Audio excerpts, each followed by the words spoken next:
a lion and a gazelle are running, it says the gazelle always wins because the lion is running for food, the gazelle is running for his life. Who guess what my answer is? Who can guess? Eh? Because the quote was one funny quote. In fact, it's an irritating quote. Because the quote is encouraging me to be a gazelle. And my answer is that I'm not sure I want to be a gazelle in this quote. Because it was a quote that glamorized that the gazelle runs faster than the lion. Because one is running for life, one is running for food. I say, I don't want to be a gazelle. I don't want to be the one they want to eat. Whether I then survive being eaten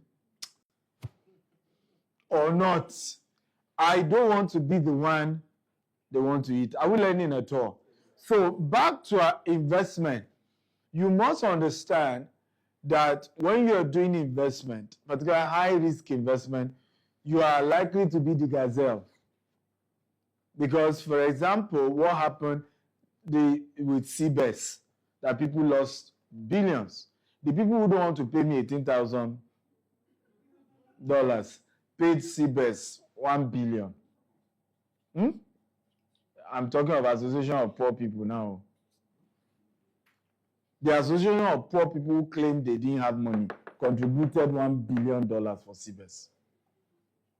Okay? And then the same people are complaining about coaching that they can't afford. Now, you see, there was an opportunity for me to get revenge, and it was yesterday.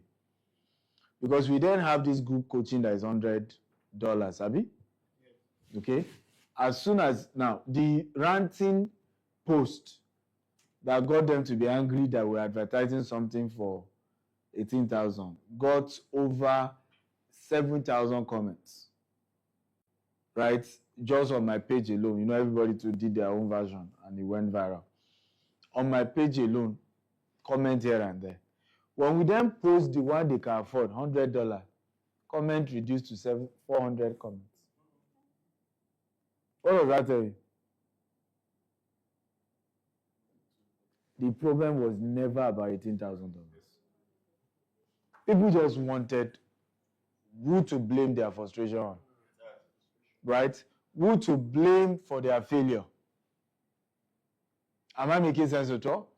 And yesterday morning, I had a choice to make myself the humble, Jesus that took away the sin of the world. Or I roar like a lion. And what did you guess I did? Yes, now. To pick up, I went here. What did I do? I roar. And the trend has died down. So it's a choice. It's a choice. If you want to do investment and keep losing money, it's a choice. So what we shared yesterday, when you do high-risk investment, I'm not saying Ponzi, high risk, pull out some of your profit. Okay? So that by the time the thing crash, you have what? You've made something good. We talked about physical asset. We said always put 1/3 of your money into what? Into physical asset. 1/3 of your money must be into assets you can touch, you can feel. Real estate, gold. Example. Give me more example. Hotels, right? Example, come on. Why are we so cold? Should we go back to where we used yesterday? Okay? Example of physical assets. Who can give me? Huh? I've mentioned property now. Under property, you have hotel, you have schools, you have physical. We talked about gold. We talked about diamonds, right? Huh? Theme park is still part of real estate. We also talk about bullets and guns. Okay? It is. It is. People are in the business of war. Why do you think there's war all over the world? It's a business. It's a business. A lot of people don't know that one of the most lucrative business in the world is military equipments, is all that, and it's physical. Physical assets are just things that are touchable, you can hold, they're tangible, and they are called physical assets. I have also said that I don't do those. I don't do guns and bullets because of my own faith and belief. I don't believe in war. I believe in peace. But I don't judge. Okay, people do their thing. But this is a class. I'm just teaching you an example of what? Physical assets. Then we talked about what? Knowledge assets, isn't it? Knowledge assets.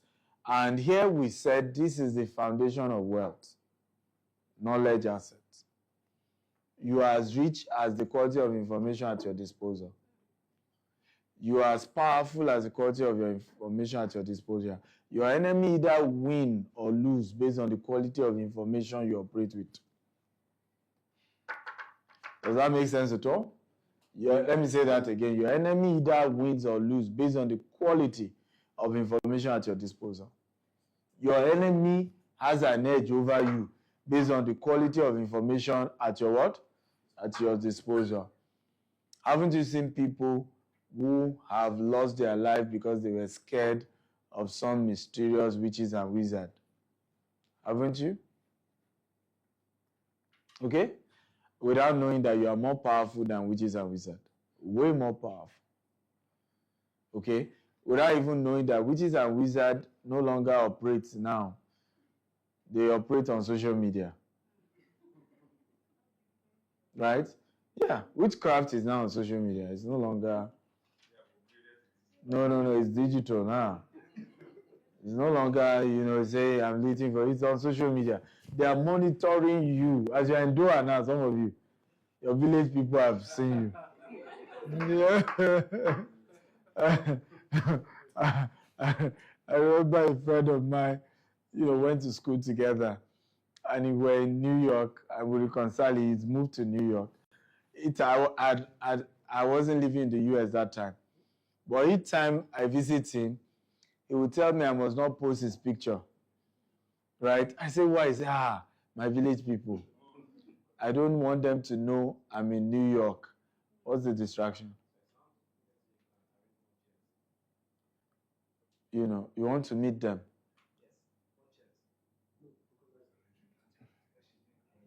When the guests come, we'll get them more chairs. Now, they are late. Abi? At least they should stand for a while the chairs then come. They are late. Most people don't know that what I'm doing is intentional. I have rebranded Nigerian perception internationally than most presidents of Nigeria. Right? I've changed the perception of how Nigerians see us. Some of you were around yesterday, for example. A Palestinian was in the room, isn't it?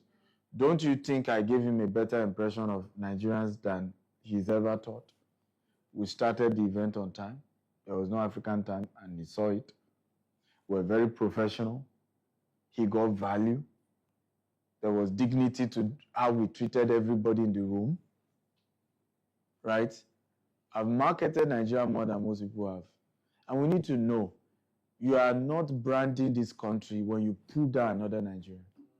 You're not. When you use social media to pull down another Nigerian, you've just told people Nigerians cannot be trusted. You cannot do business with Nigerians. Because I've asked the same question to, will you go to Canada? Canada is the one. They told me, before I started touring Canada, that I needed to be careful with Canadians. They are in Canada, but they behave like Nigerians. Nigerians in Canada. I kid you not. But I didn't know it until I visited. It's just an association of they've come to cheat us. They come to cheat us. You need to be rich first before somebody will cheat you. Have the money first. Right? And I remember, and this is very important, when I got to Canada, I started asking the Indians in Canada. Because, by the way, Indians and Chinese run Canada. Not even the natives.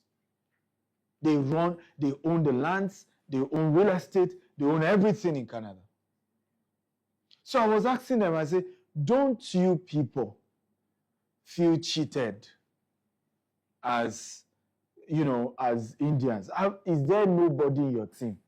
Because the way how most Indian entrepreneurs make money is through their temple, right? The Buddhist temple.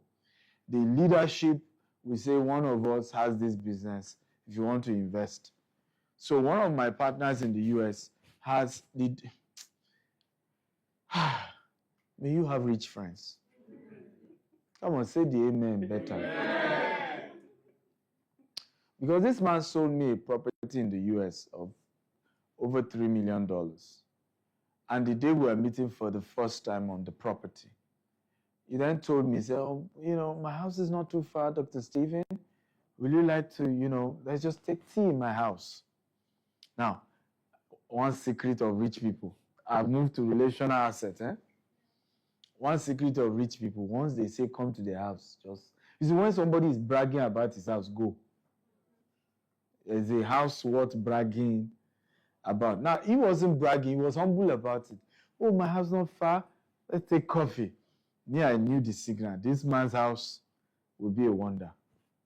And oh boy, by the time the gate opened, this was a museum, literally a water park. It was over 21 acres, one man living there.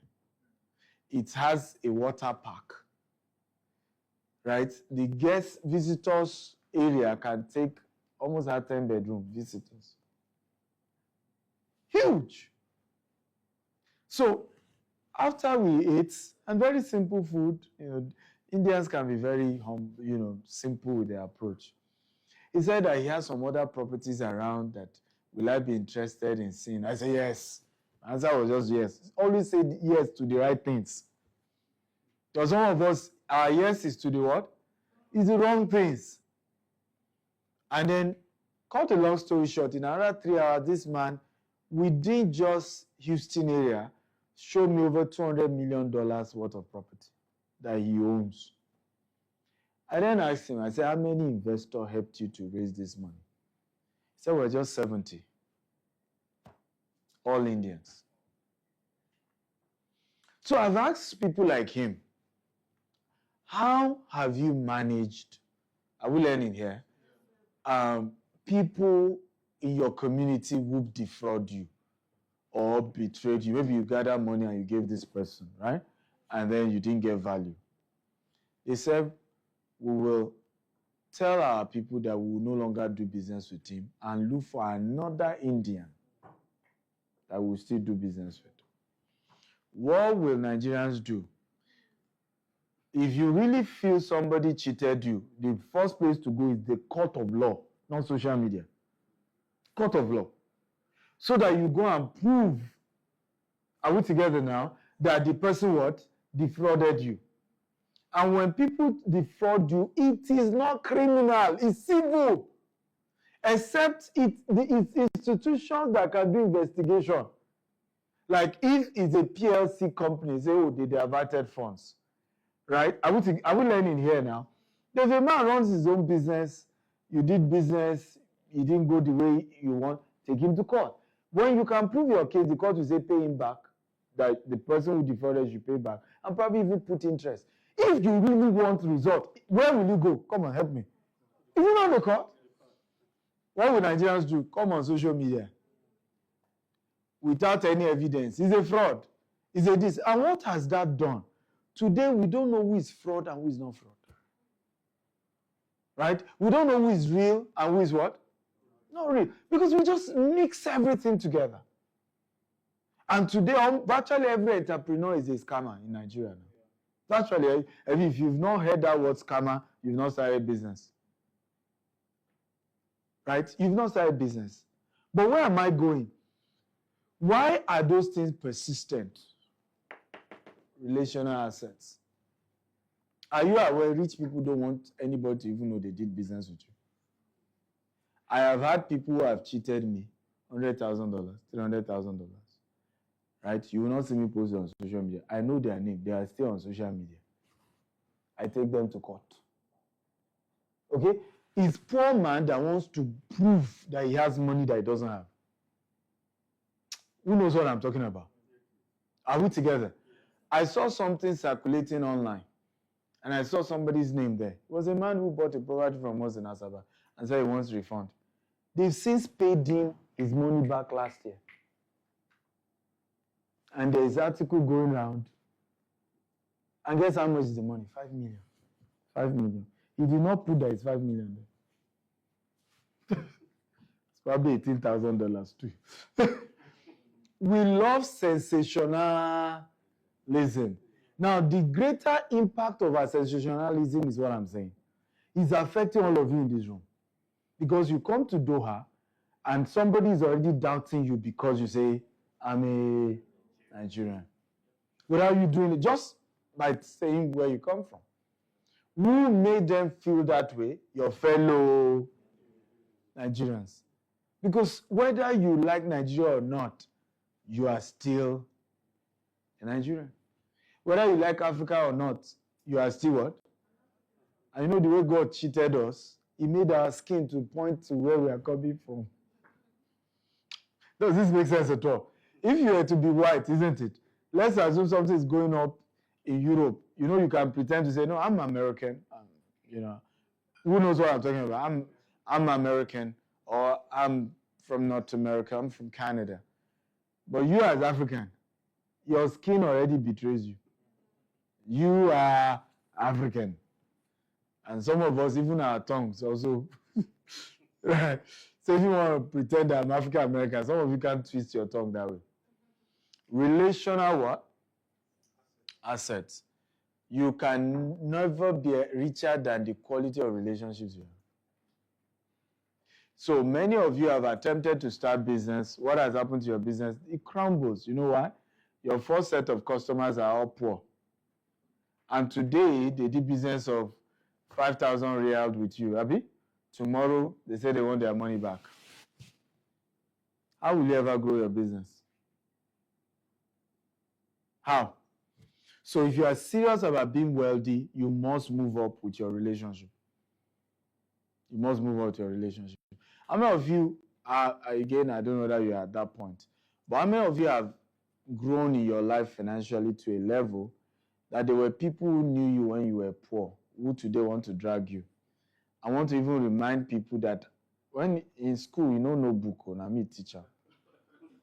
Who has had this experience? Right? Say, no book, I'm a teacher. Right? He doesn't know anything. But what has happened to you, if you check, you've moved up the ladder. Are we together now? You've what? Moved up the ladder. And I want to encourage you today, if you are really serious about wealth, invest in relationship assets. Invest in relationship assets. When I started my coaching program, one of the things I realized was the challenge of many of the entrepreneurs I was mentoring was that they were also not meeting wealthy entrepreneurs. My brother is laughing. Maybe you are one of those who don't like my 18K. But don't worry, you are here for free. So you can tell them. So I realized that many of the people, are we together, didn't have quality relationship to work with. Busayo is here. In our billionaire coaching program, she had been able to help another member who had land but didn't have money. Right? She's building a mall on his property now. They're making money together. Mohammed is here. Mohammed was able to help Busayo, right, with her HR challenges. Are we together now? And you are beginning to see what? Wealth already moving around what? The circle. Okay? But the issue is, and I have this question, I want someone to honestly answer me. I don't want you to answer me because we're in a training. Can two poor people help themselves? I need a very honest answer. Huh? Two poor people, yes. Okay, please tell me.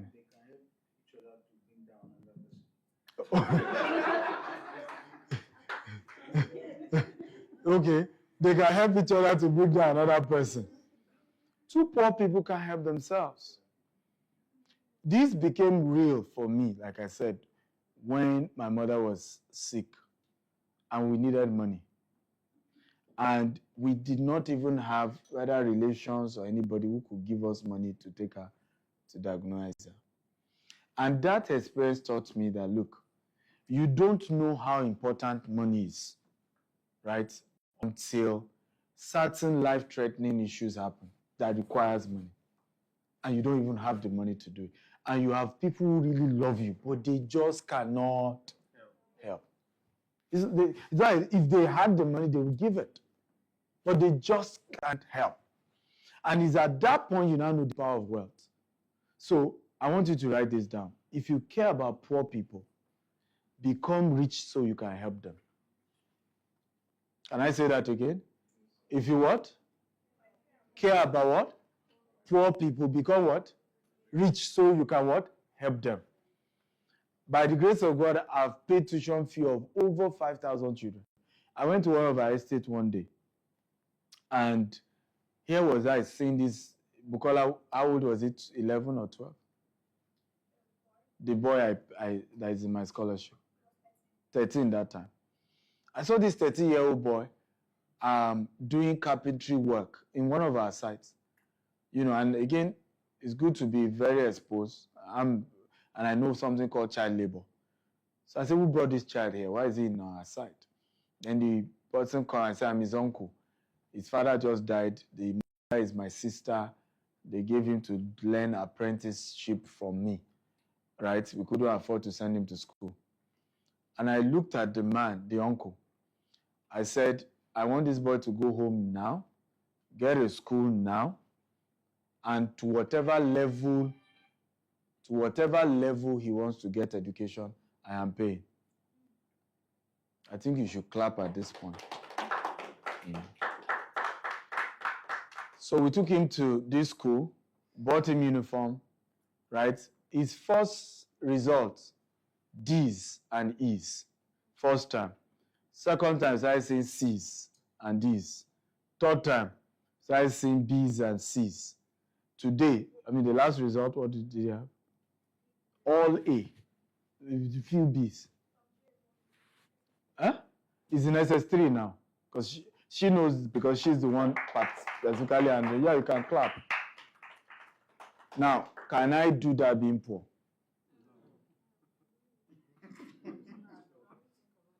Eh? An advice. Now, hear this. Please hear this. I'm not a politician, so I don't have government money to steal. I am not a contractor with government. I don't have government money to steal. Where do you think that money came from? Sometimes I ask question, do people think? Do people think? Right? If you can't afford 18,000, you can't afford it, but don't assume everybody can afford it. But part of those who have been able to afford it have put me in a position to channel some of that money to help. Are we together now? That's how it works. You have to make money somewhere to pay some bills. Money is not mythical. That's the problem of why people remain poor. Because money is mythical. They don't understand money is science. There has to be, how do we make the money? Where is the money coming from? What business are we doing? What are we trading? This is the reason why today somebody comes and starts doing charity. You don't say, where did the money come from? Everybody say, he's a good man, he's a good man. Then tomorrow when they hear something negative, they say, oh, we've always thought of it, we've always known. That is not how this works, ladies and gentlemen. What is the source of the wealth? Are we learning here? What exactly is this person trading? And I want us to get to that point when we start asking those questions. Just don't be bamboozled by people claiming to be good. Where is the source? What are they doing? What business are they doing? Where is the money coming from? Where is the money going? We want legitimate businesses. But please build relationship with those who have such.